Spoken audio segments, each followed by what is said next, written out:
So they kidnapped you? Yes, they kidnapped me and tried to make me sign off. I ended up. Didn't you say that they had like hoods on and? Yeah, I came up to that, jumped out the closet with hoods and guns, tried to beat me. I have on thousands of dollars of jewelry. They didn't want that. They wanted my signature. Grabbed the pen, act like I was, and jumped out the window. And That's crazy. Yeah, so music business is crazy. Let me tell you something. Everybody has something they're trying to sell. Music, you're trying to help someone buy something. And guess what? It's the same way that you have to pitch for a SaaS product. It's universal. Legacy Connect is all about universal systems, principles, behavior styles. Greetings, fellow legacy changers. It's your main man, T-Rev, and it's time to connect good so we can collect good. This is Legacy Connect. So let's go, let's grow. To be what you meant to be, it's never too late. That timely quote challenged me when I... All right, we're here with Legacy Connect Selling. I got a different type of episode. It should be fun. It should be informative. And I want you guys to think about something. I got my brothers here. They're just not my brothers. They're my fellow group members. We were R&B stars. We still remain music stars. And let me tell you something. Everybody has something they're trying to sell. Music, you're trying to help someone buy something. And guess what? It's the same way that you have to pitch for a SaaS product. It's universal. Legacy Connect is all about universal systems, principles, behavior styles. So I have my brothers here, and I'm going to tell you, we amassed record deals back in the 90s as teenagers. No managers, sneaking in concerts. These guys here, along with myself, have performed with some of the biggest people in the country, some pretty big names, and got through some really tight doors. So fellas, like I got Smallz, Antoine Carter, but we call him Smallz. That's the artist's name. And we got Antoine Carter here. Smallz, tell everybody, some of the stuff that you've done, some of the people you worked with. Well, it's been a blessing. And first and foremost, I work with my brothers, and that helped mold me to go out and meet with some other people that I've worked with, like Lil Wayne. I'm the first one to record with Lil Wayne and Baby, besides like Bun B and UGK. But I've been doing it with Lil Wayne and Cash Money since 1998. I've had a record deal with Sony Records and Alan Becker over there at Sony Red. I've worked in road managed and with Bone Thugs and Harmony, Steve Lobel, and I've had some of the biggest artists on my albums and worked with some of the biggest artists as well as managed them, as well as had cool sponsorships with Tommy Hilfiger, Ed Hardy, Carl Kanai. So it's been a blessing, So list goes on and on. Antoine, you do a lot. From music to even in the corporate business world, digital market space. Let them know some of the backdrop of what you're doing, where you've been. It all started obviously with the group here as the Schoolboys, but after the Schoolboys kind of parted ways, I did head out to Los Angeles back in 2001. I went to the Los Angeles Recording School workshop. It's now known as LA Film and Recording School. But I got a degree in audio engineering and film production and went on to work at Capitol Records, doing my internship in the publicity department. And from there, I started a media and entertainment company called Pro Music Records and Entertainment Media. Worked with a lot of independent artists, helping them with their branding, marketing, and getting them more visibility out to the masses in the demographic and target markets. From there, I actually moved to Houston back in 2016, and in 2018, I started Matrix, which is a full-service digital marketing agency for the top 20 local niche markets. And I pretty much expanded my horizons, helping companies in those top 20 local niche markets, help them get the visibility using, everything I learned from the music industry, making people famous in the nutshell, to getting people that visibility, understanding it's pretty much that same process. Yes. So fellas, my audience, I'm trying to teach them and empower them, take them to that next level in their life, monetarily for their families, having a big why, going from nothing to something good to great. And I thought this would be the music backdrop. What we had to go through, the rejection, the quote unquote gatekeepers. My audience knows I don't like that word. So I think the word is objectifying somebody, but you got to that's what they call it. but you got to get through those doors, Yes. and you got to prospect. You gotta break down through a lot of resistance. So we're gonna go through a journey here, and show them some of the parallels that they can take with them and use in the quote unquote business world, SaaS, tech, whatever space they are in. I don't care if it's B2B, B2C. So let's talk. Let's think about the journey, guys. And when we're having a conversation amongst us, let's go back down memory lane in terms of us making it. So let's go back to the school boys. 1988. What do you think was the hardest part of getting through a door? What was anywhere in the journey? Start anywhere. Antoine, Dante, what was the hardest part? I would think that the hardest part was actually there was no emails and stuff like that. So just doing the calls and the cold calling and getting through the secretaries. That was the main thing. Getting to the main people, because if you got to the main people, I seen that once you got to them, they were very receiving. But to just get to them was so hard. So because a lot of people, they're intimidated, especially from talent. They're intimidated from good-hearted people and very driven people. So Who's the people you saying are intimidated? sometimes it's the people that are working for the people that you're trying to get with. You talking like the receptionist, the people answering the phone? Yeah, the people answering the phone. Sometimes, You thought they were intimidated? yeah, definitely. There's no right or wrong answer. You thought They were intimidated. I thought they was kind of just mean. I thought they was kind of bossy. Like, I'm in this position, you're not. You're a peon. But you saw something different. So Yeah, I seen. What do you mean when by I talked to them? They could tell in the flexion of our voice and the passion that we brung and our vernacular, how we spoke, that they were like, this person not only does he has talent, but maybe they could get my job, or maybe if when I was trying to say I'm a record label or a record label owner. Oh, so you're talking about when you're record label. Okay, that's two different things. Because when we're trying to make it, Yeah, I think, and Antoine, you can chime in. You can tell me if I'm wrong. I thought that the resistance we got, and let's talk about approaching. We're talking about the approaching is a tough thing. So we're talking about sellers. You have sellers for your company. You picked up the phone and call. You call 50, and you have to go up to 50 when he's got bodyguards around him. They get approached so much, and even the secretaries, I think they look at people belittling way. Yeah. The same way when you pick up. I take a lot of phone calls at my company. People trying to pitch me AI products, SaaS products, and then I have to pick up the phone and call people too. My sellers have to call people. And they're like, man, they just treated me like a piece of crap. They hung up on me. I thought the music business was one of the hardest places to get through. yeah. I believe it came down to now it's even more saturated. You guys agree, I'm sure, with the streaming, and it's just like anybody can make music from out of their home. Yeah. But back then, I think it almost goes like with what you said, in a point where you get so many phone calls. There's like, why are you worthy for me to patch you through or to get past me being the gatekeeper? So it was like with all of those calls of people saying, hey, I want a record deal, or can I get a meeting with this executive or this executive?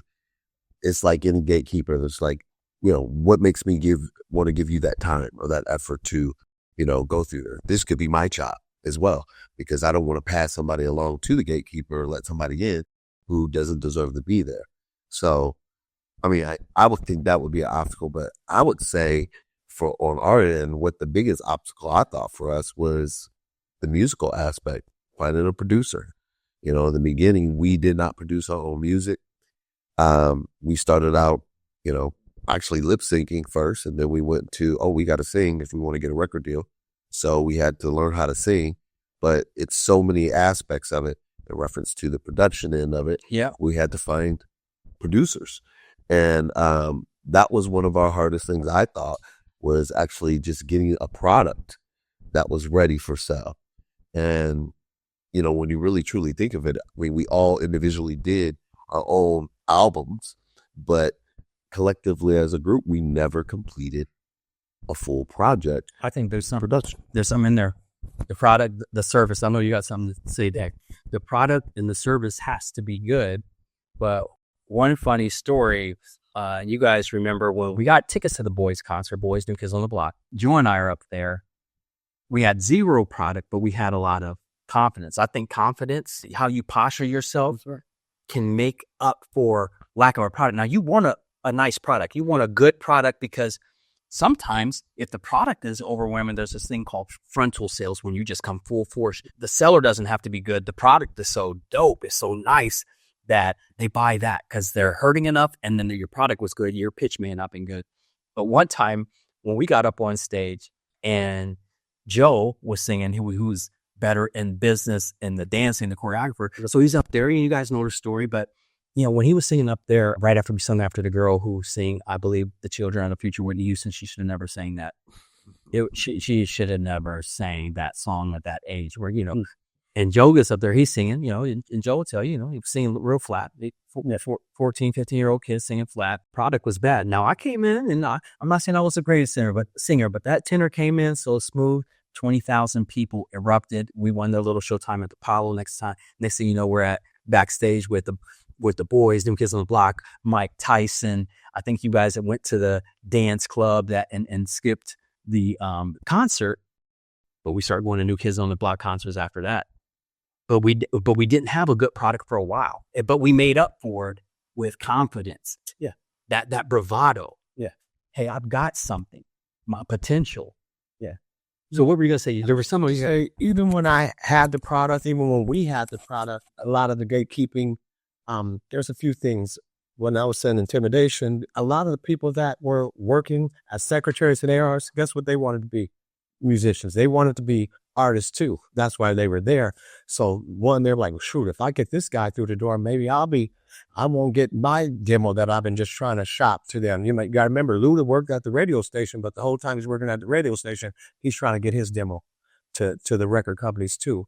Then again, a lot of people, the second one I would say is they pass the ball to their friends or to their family. Yeah. When you could be hotter than ever, but they're like, man, but my cousin MC Day Round and MC Shoestring, they're good too, but they're not nowhere good as us, but they're going to try to get them in.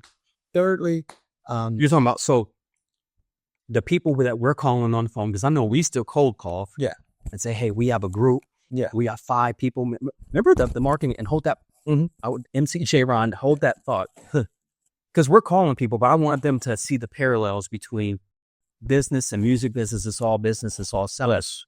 We'd have to call in there.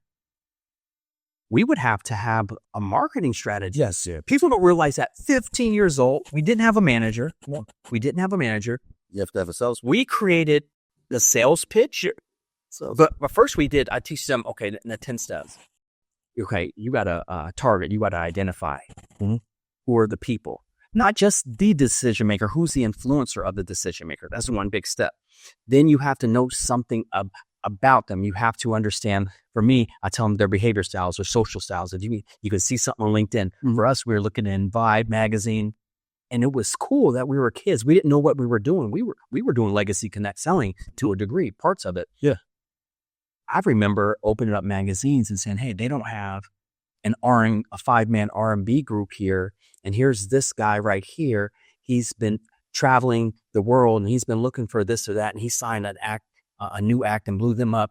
And we would get on the phone and say, hey, we saw kudos for you blowing up that dude. And I noticed you guys don't have a 5-man R&B act. We have 5 guys. We got Smallz, who's thugged out. We got the businessman and Antoine. We got T-Rev, he's the shy guy. We got Joe, who's the dancer, and he's the leader. And we had those personas and how we would sell to people. Right. And people would give us meetings. I mean, I thought that was awesome how we would go through that. Yeah.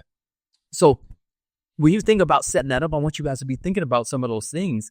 And I was thinking about that when sellers have to know who the competition is. You said someone trying to get their cousin put on at a record label. You called that person, but they really have a cousin or a nephew that they're trying to get signed. And I think you were mentioning something like that person will see you, that you're good, and say, hey, they're going to take my cousin's spot. Is that what you're getting at? Yeah, definitely. Have you experienced that? Was there an artist that you felt that you were up against? Ever? I mean, it's been artists even within when I got bigger, artists I was up against, and even within my own camp with with even with me and Bone, me and Busy, we had songs together, and then Bone, and they would have certain songs they had. I Tried, and Busy wasn't in the group, but they let me and Busy go on stage one time before them. I mean, they went on stage and did I Try, and they let me and Busy go on there, and they would never do that again. They said, you guys can't go on stage together and do it. Well, that's when you had the product good. Yes. Or hey, praise God for that, but that's good. You got your product was. But let's talk about so the hardest thing for these sellers to do is they'll get on these to approach, know how to approach, know how to overcome the hangups, even if they have a good product, because the product doesn't ever get seen. Call them back. Okay, and then what do you feel about knowing about your competition? I want to hear from both of you. And talking good, bad, or being neutral about the competition. So this record company, it wants to sign a couple of rappers or R&B acts, and you kind of look like, smell like, taste like that other act. Do you say, hey, we're better than them? Or do you say, you don't talk about them at all and you just let your talent do the talking? Or do you differentiate and say, hey, this is how we're different? What's your thoughts on that? And if you could think of a time, I want you to think about, I'm trying to remember some times when we may have had something like that, but give me your thoughts on that.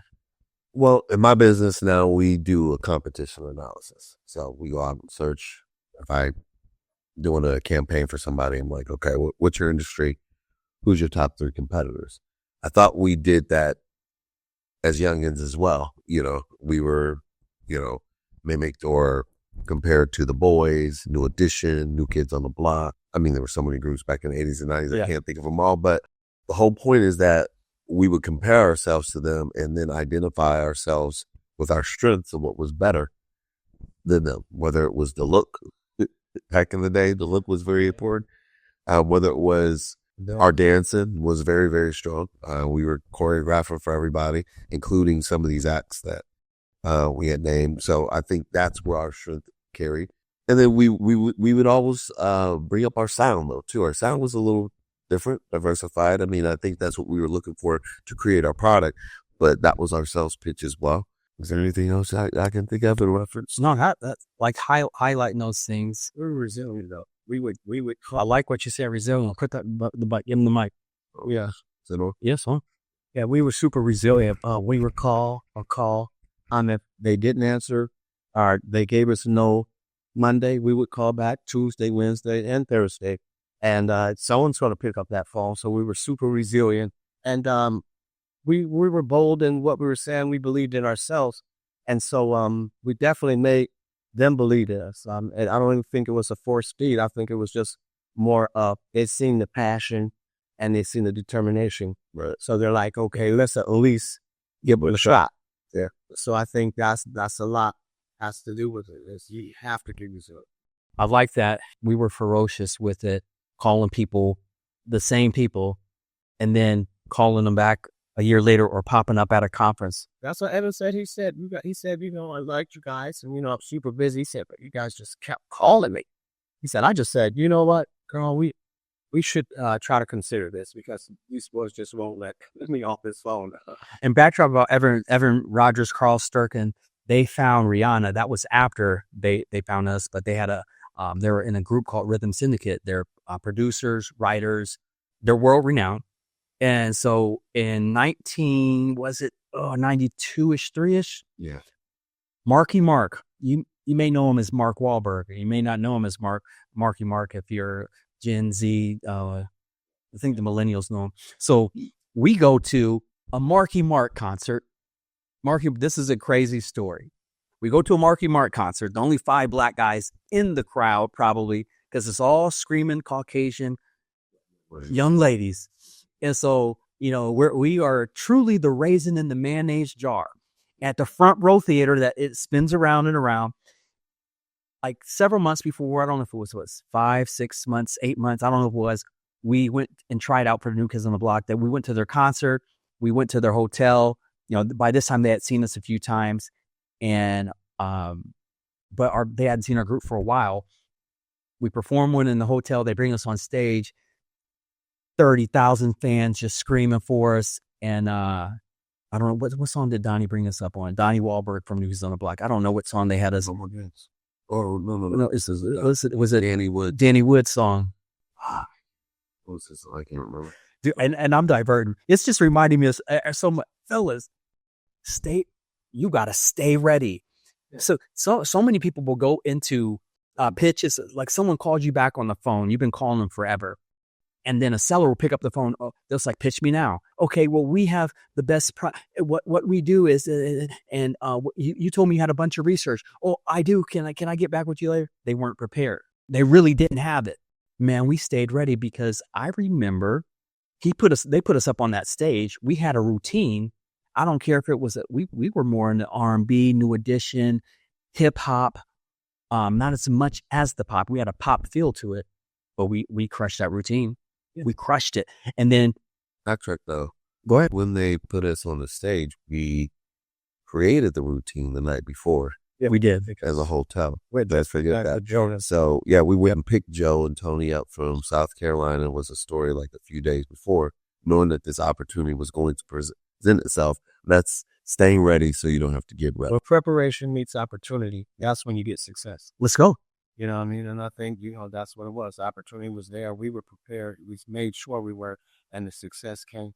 The effort, though, of doing that routine all night, we said, the one time, we young, crazy, young kids following our loins, following the women, but we shut it down and said, we're going to be disciplined. But you got to remember, it's also we have faith, you guys, because even going up there, I think my girlfriend dropped us off, and we had no ride back.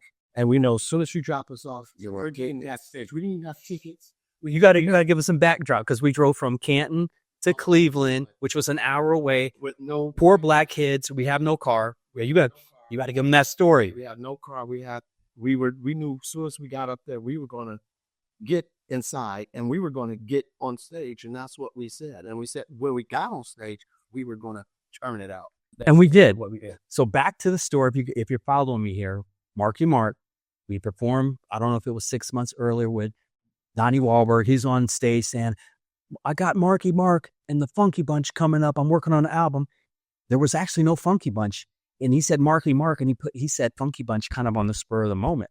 And he's told this story on TV. No Funky Bunch. We do that performance. We exchange numbers. We give them their numbers. No phones. Write stuff down on paper. We go to Mark Wahlberg's concert. We hitchhike again. Stop. We go to Mark's concert, but Donnie called.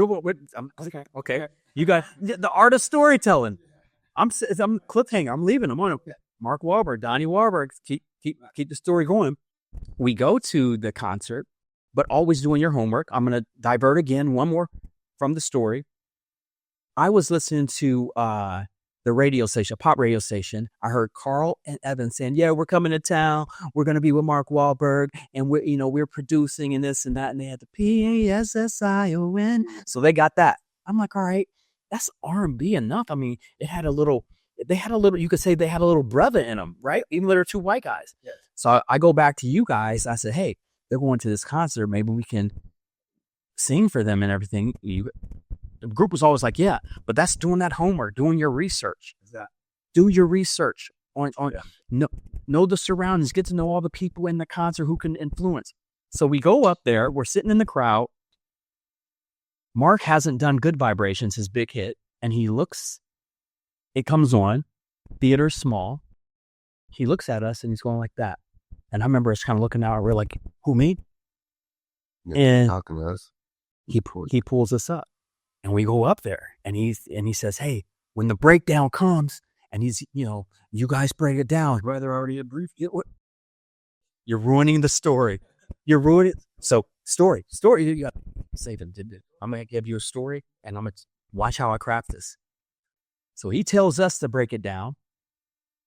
We know the beat. We have a routine ready for any beat, whether it's slow, mid-tempo, or fast. That's a fast one. Donnie, break it down. Right. So we killed it. The crowd goes nuts again. This time we had our product better. So then he gets into a speaker case and they cart him off.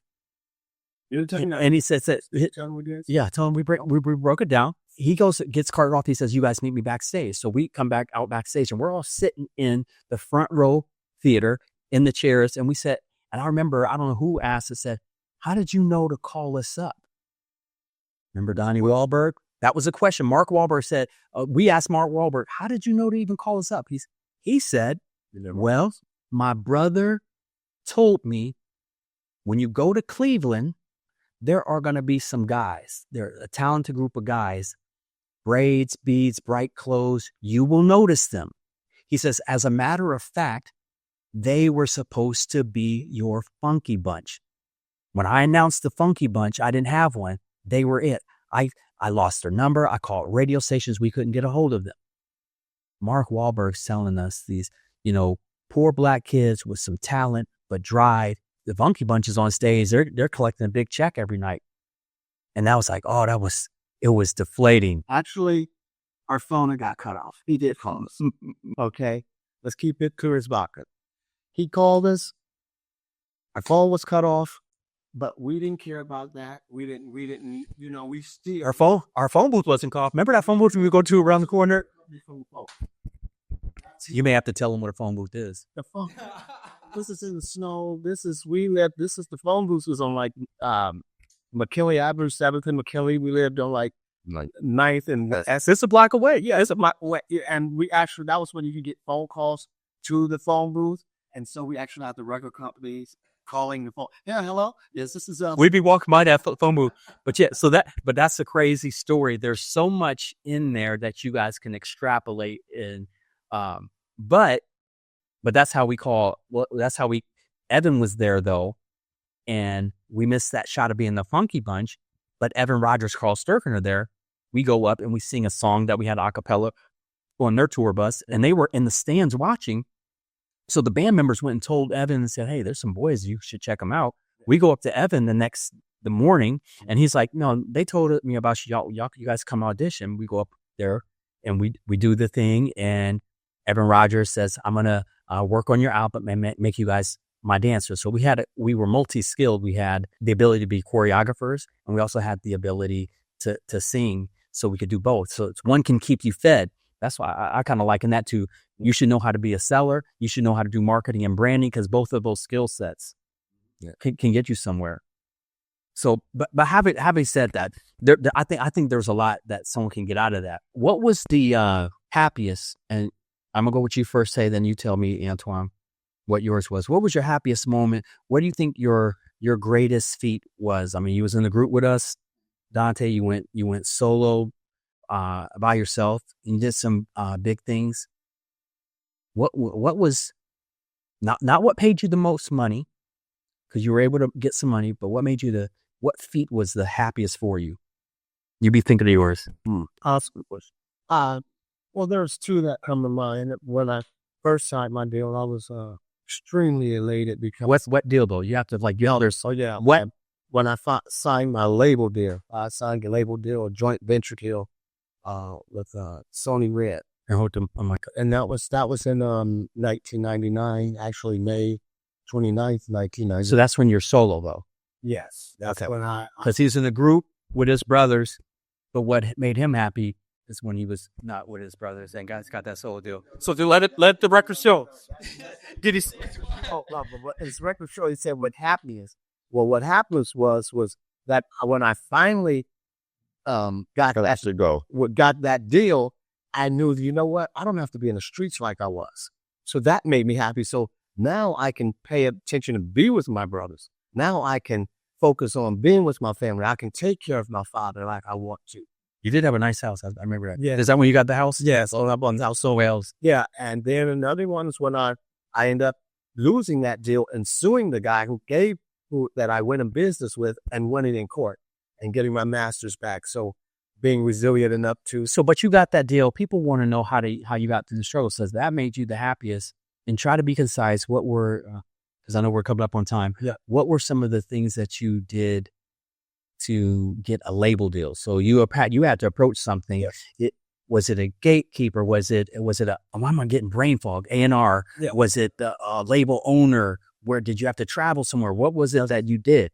What was the grind? The grind was first, you have to invest in yourself, because if you don't invest in yourself, no one is going to invest in you.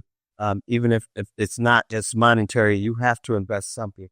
And I had to get out of it wasn't coming to me there. You have to get out of your comfort zone and comfortability. If it was New York, if it was LA, if it was Florida, wherever I had to go, that's where I went. So where did you go for this? Where were you at? I went everywhere. No, I'm saying, but how'd you get this label deal? That you said made you. I'm keeping you on track. What made you happy? When I went down to Florida, I went to How Can I Be Down? From Ohio? From Ohio. I traveled. I spent all my rent money. It was everything I had. We had actually had a note on the door, like, if you don't pay rent, you're gonna leave, and you have to leave. And I told my baby's mother that, listen, this is gonna happen for us regardless. She's like, this is our rent money. I'm like, listen, I'm gonna make this happen. So I went down there. I had a leap of faith, and when I went down there, I presented myself right. I had all my artists holding the flyer. How many artists did you have? At that time, I had 2 artists that were in wheelchairs, Big Willies. I had Big Balls. I had Snap. I had actually Stefan. I was signed to DTP. And he goes by Steph Jones now. No, but he goes by Garain. Yeah. He's big time. He's a big time influencer. Big time. He's here in Austin. Yes, is he? We need to tell. Wait, well, let's keep on track. So you were not just an artist yourself. You were a leader. Yes. You're a leader. Do you feel that they were following you well? I felt they were following at that point. Yes, there was some Benedict Arnold stuff going on later on. That's always going to happen, but they were following me. They were. You had you were. They knew that I had what it took. I knew the people. Like what I would do. Story the back what I was doing. If you seen Drake and you seen these 2 brothers, and they were called the Littman brothers, most 95% of people just run up to Drake because that's who they know. But who was the guy that I would read, and I'm like, Monty and A.B. Littman. Then it's the people that I want to know. I'm like, who owns Drake? Who owns Birdman? Who owns these people? I want to know. Bosses deal with bosses, and I knew I was a boss. Let's go. And so that's why I would study the top tier people and really go for them. That's good. My mentor calls them the black dot. He says there's black dots, and then there's green dots who influence the black dot, because the black dot always gets an opinion from them. And then there's Smurfs, the people who can tell you no, but they can't tell you yes. And you end up talking to them, and you go nowhere fast with them because they have absolutely no influence in the organization. So you've looked at, and sometimes artists don't have too much influence. They're like puppets many times. Let's be real. Yeah, certainly. And you're talking to them, and they don't want to even take you to their boss. So you got to go around. So you circumvented that. So you went to the record company owner yourself. Yes. In Florida. Yes.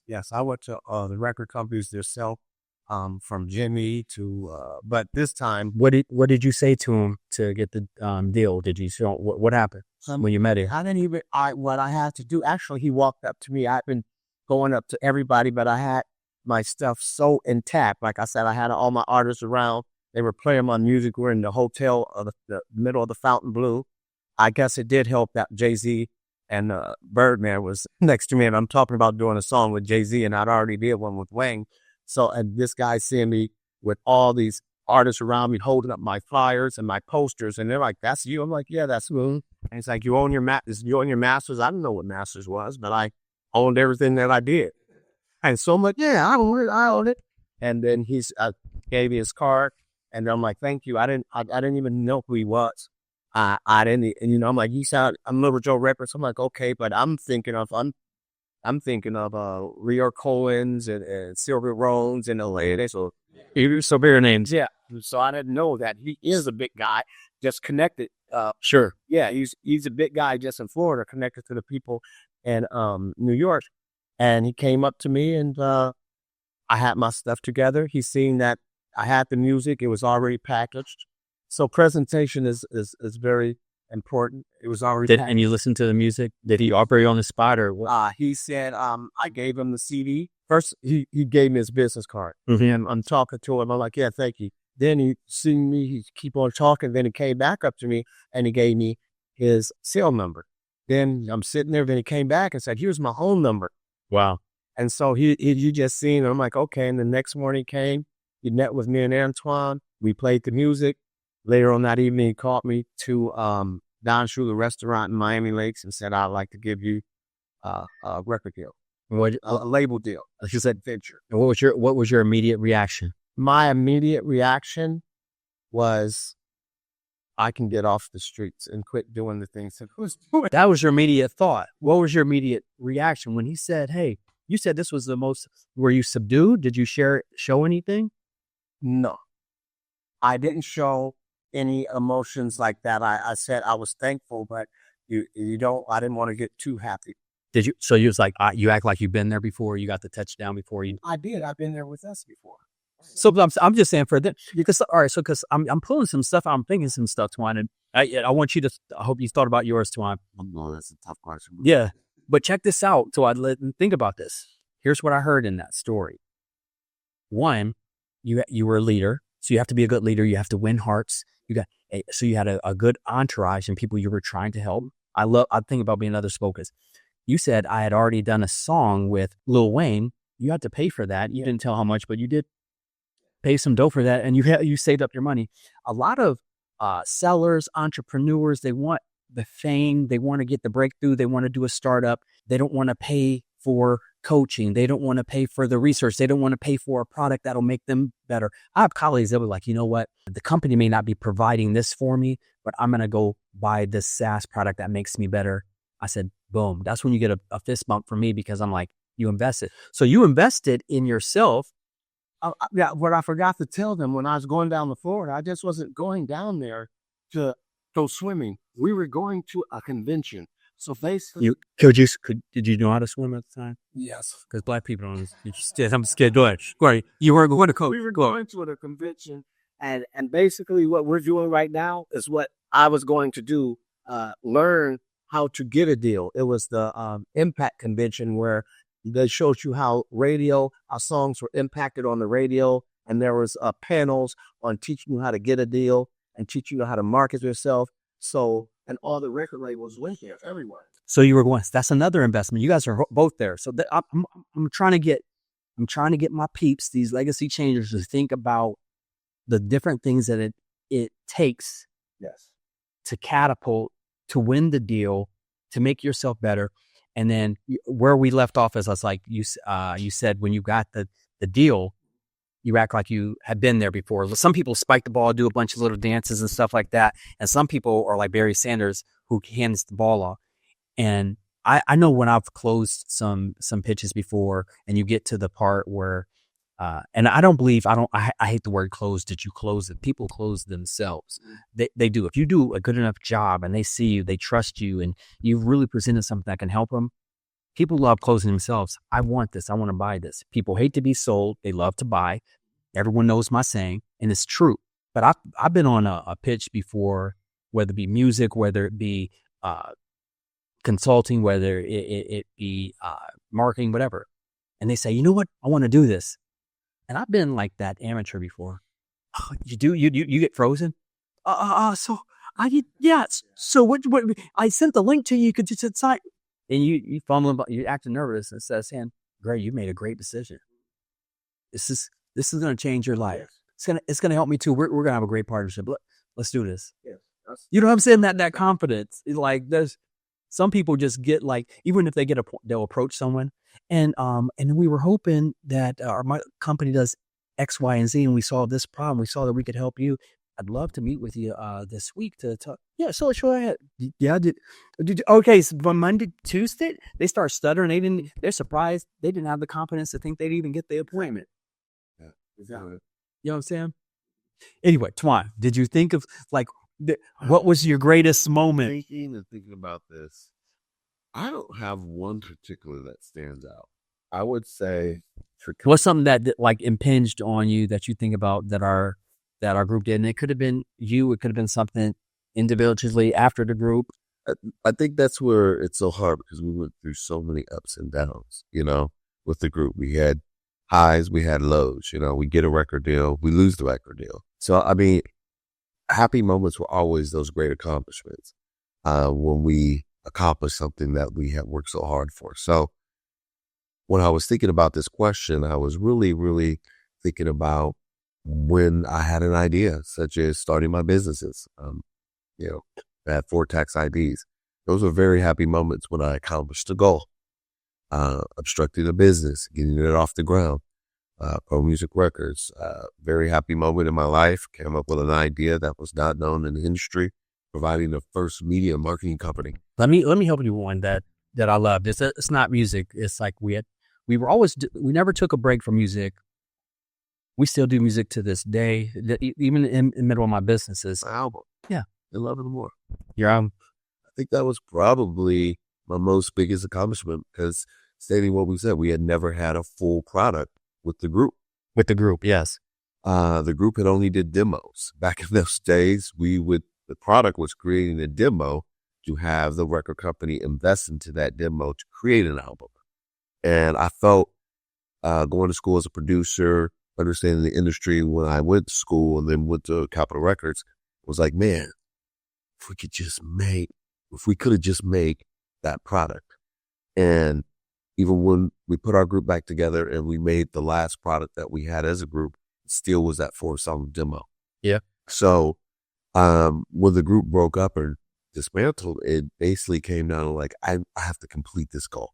I have to finish a product. And the Antoine Carter 11 More album, was created. And when I launched that, I put my all into that product to try to make it the biggest success that I possibly could. And so that was a big accomplishment, a big achievement, a very happy moment for me. That's awesome. Yeah, I was proud of you on that. I would think that was probably, because that was the start of Pro Music Records. It was the start of everything. It was based under that product. You were always a good entrepreneur. Non-music related. I loved when you were working for a company called Weather Shield that's Soul Roofing as the opener. You weren't even a seller. I remember you're like, hey, I'm 18, Trav, and I know I've learned this, and I've dominated in the opening, what they call an SDR right now. That was there was that acronym wasn't then around back then. And I remember him saying, that company won't let me go out and sell because I'm young and I'm black. And it was they didn't think that they were going into, high income homes, and Canton, Ohio, the high income homes was most 90% white, and they wouldn't. It was like, I was like, dang, they hating on my brother. And Dad always taught us. He was an entrepreneur. He taught us about Carter home improvements, Carter home beautifications. I don't even know if beautification is a word, but Dad had it. He would make up them words. And you went off. This was like, Tay, you was grooving a little bit farther than this in the music. Then I'm working on my solo album, and I'm working at Buddy's Carpet because Dad had sold carpet at Montgomery Wards. I said, I guess I can be a carpet seller. Dad was so influential. Is it weird? That's a whole side journey. But you started your own flipping home improvement company for roofing. Yeah. And you started having to call people. And I remember that first year, I thought like it was 19. I remember it was like 1995 or something like that. And I was like a manager at Buddy's Carpet. I don't know what year it was, but I made $47,000 this year. Twan's like, hey, I'm already at like 130,000. He's like a 6-figure income earner at like younger than me. And I'm like, what? But he took a bigger risk.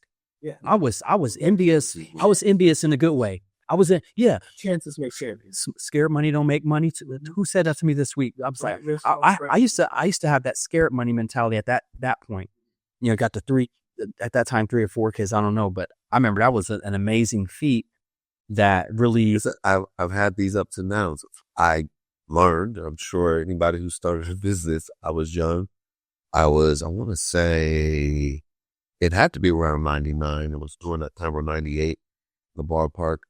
But when the company totally dismantled, I had all the leads.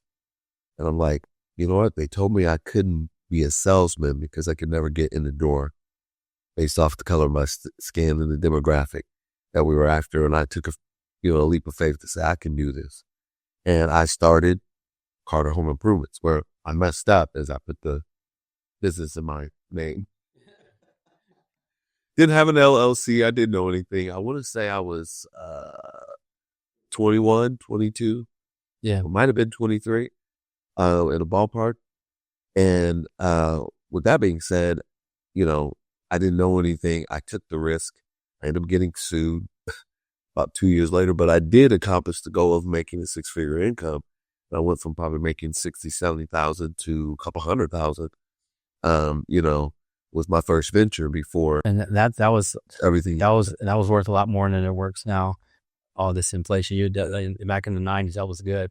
But as we wrap this up, last question for you guys, and we'll wrap this up. You mentioned something about a pain. What was the biggest pain, and what did you learn from it? Because we want to keep these guys and gals that we speak to in this world, entrepreneurs, sellers, CEOs, whatever, trying to make this revenue.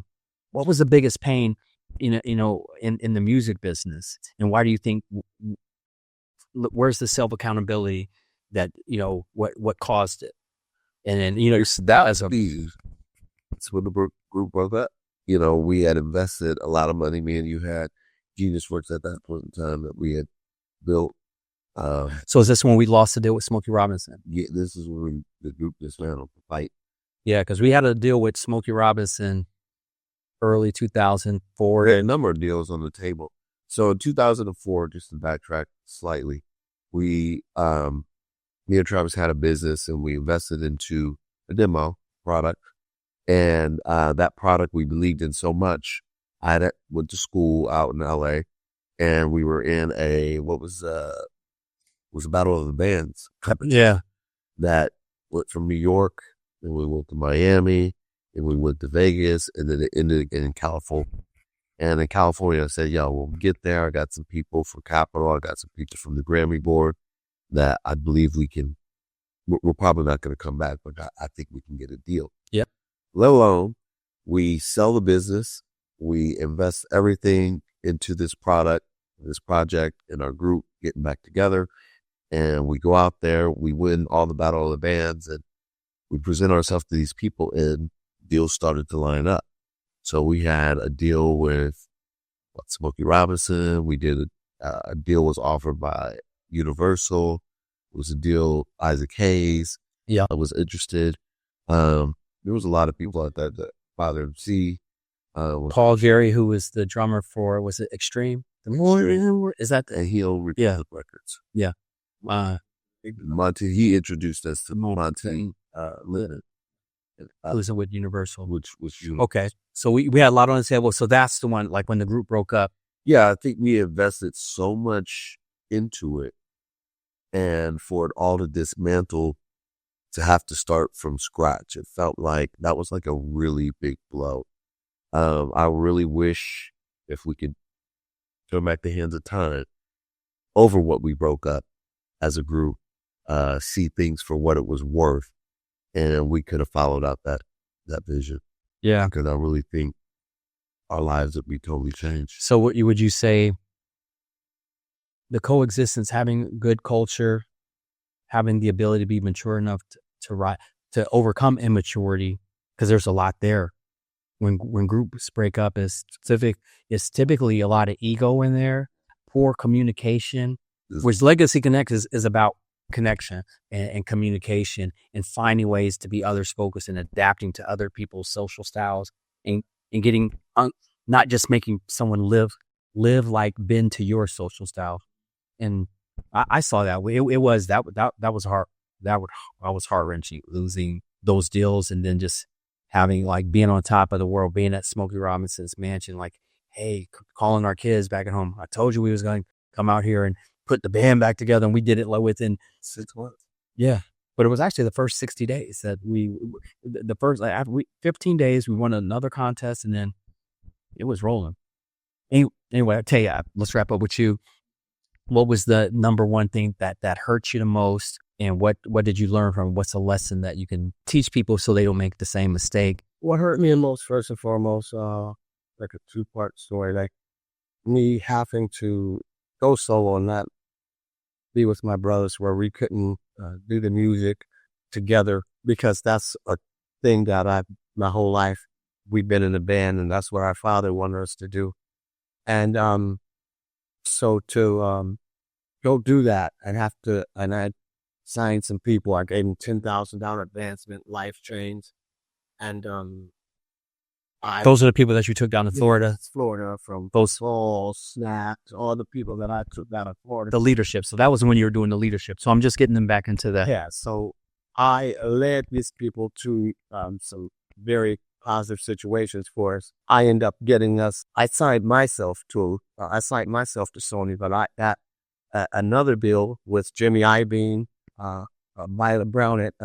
Got a deal on the table for me with John Seidel and Ted Fields, and so I told my artists that I'm going to get us $4 million, maybe 14. They're like, "You're going to be the next Eminem and Dr. Dre. We guys going to have you big." And I said, "I'm not going to take you over to Sony." Well, they thought that I was trying to hate on them. Mhm. They end up kidnapping me and trying to sign off my label, which they end up not getting off the label. What was under duress. So they kidnapped you. Yes, they kidnapped me and tried to make me sign off. I ended up. Didn't you say that they had like hoods on and Yeah, I came up to that, jumped out the closet with hoods and guns, tried to beat me. I have on thousands of jewelry. They didn't want that. They wanted my signature. Grabbed the pen, act like I was, and jumped out the window. And that's crazy. Yeah, so Music business is crazy. yeah, so the music is very crazy. But what it taught me is that it was such a painful and humbling experience for me because You invested so much. I invested so much, but not in that. I invested in the wrong people when I could have used that money, invested more in my brothers, invested more in my father, and even in more than me myself. Because now you have to go look back at everybody like, "Hey, I'm sorry, I made a wrong decision." So you definitely got to pick your team wisely. Picking the team. Yes, to pick your team very wisely, guys. That's what I would say. And then, always have a good accountant, have a good lawyer, and always listen to that thing in your stomach. That thing that talks to me in your stomach. My higher power is the Lord. And you listen to your stomach, but that's the thing. Obviously, it was really painful just having to try to help someone so much, and then just it backfired. Man, that's crazy. Man, hey, we went over, it went long, but it's good. I hope there was a lot of nuggets that you got out of that. And I want you guys to make sure, hit that subscribe button. I'm coming with content, knowledge, my guests, the people that I love, some people that I don't know, and hope I can grow to become the greatest of friends with. Like, subscribe, all that good stuff. Can't do it without you. More content to come. We're going to keep it coming. This is Legacy Connect. Let's go. Let's grow. It's your main man, T-Rev. Thank you, Legacy Connect. Yeah, thank you for having us. Let's do it. A legacy changer. I want to be what you meant to be. It's never too late. That timely quote challenged me when I couldn't take. Deferred hopes and dreams in my head turning gray. And God told me, tell him about the first 48.